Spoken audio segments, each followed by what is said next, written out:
Bob McElligott joined by Jody Shelley. We wait for head coach John Tortorella to address the media tonight. Jody, this one just right from the get-go. The Devils came in and caught the Blue Jackets on a night where, well, this is one of those trap games on the schedule, and they got trapped. Yeah, I would. You're right. I mean, but the Devils played a brand of hockey that they stuck with the entire night. They chipped the pucks out. They created races. They caught the Blue Jackets flat-footed to the neutral zone. I don't know if the Blue Jackets left all their emotion as far as the start of this game last night in Pittsburgh. It's stuck in traffic in Pittsburgh. Well, it was an emotional night last night. Let's not kid ourselves. Love the Dubinsky-Atkinson line all night long. Yeah. Those guys brought it. Boone Jenner, I'm telling you, he was a man with purpose. His two best games of the year last night tonight. The purpose every shift was incredible. When that goal was waved off, he was watching my monitor between the benches. He was livid. And every shift after that he was ready to put people through the glass into the fourth row. I mean, you got to like the way he approached every single shift. I thought they dialed it up towards the end. Schneider's a great goaltender. That call goes their way. I would chalk it up to lack of execution, and it was the Devils' night. Yeah, it certainly was the Devils' night. Okay, so looking at that replay, did you feel that there was significant contact? I have no idea. You can ask me. We can look at it either way you want. If he would have said good goal, he didn't interfere with the goalie, I would have said, you're right. And if he said significant contact, I say, you're right. I mean, it's hard to say. It's not black and white.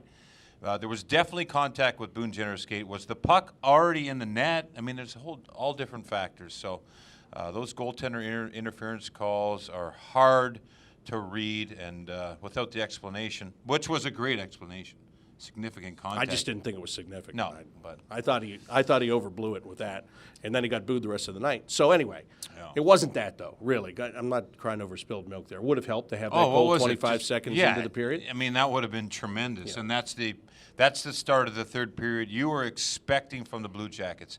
They're a team they can wait. They're patient. They're confident.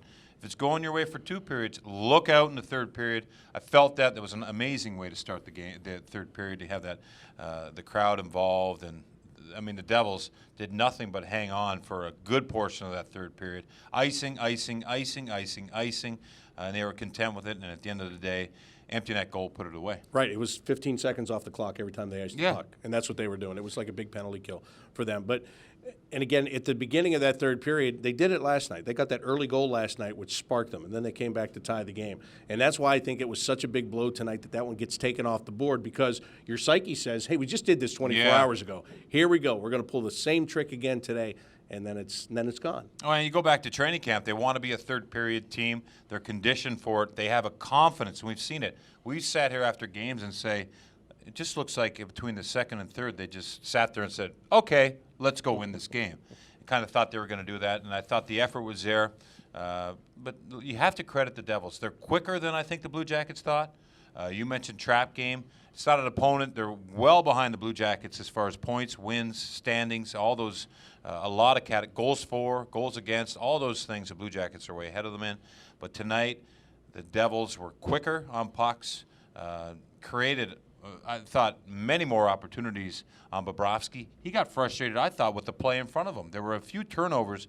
We don't see turnovers in the Blue Jacket zone where the puck is coming across in front of him, and then all of a sudden it's a 2-on-0 or a point-blank shot. So when he went in at it with Paul Murray there for a few minutes, I thought maybe, or a few seconds, I thought maybe that was a little bit of frustration by Bobrovsky. But there were some good moments. Hartnell with a great fight there. I thought that was awesome. But this team now needs to get away and go to Detroit. Yeah.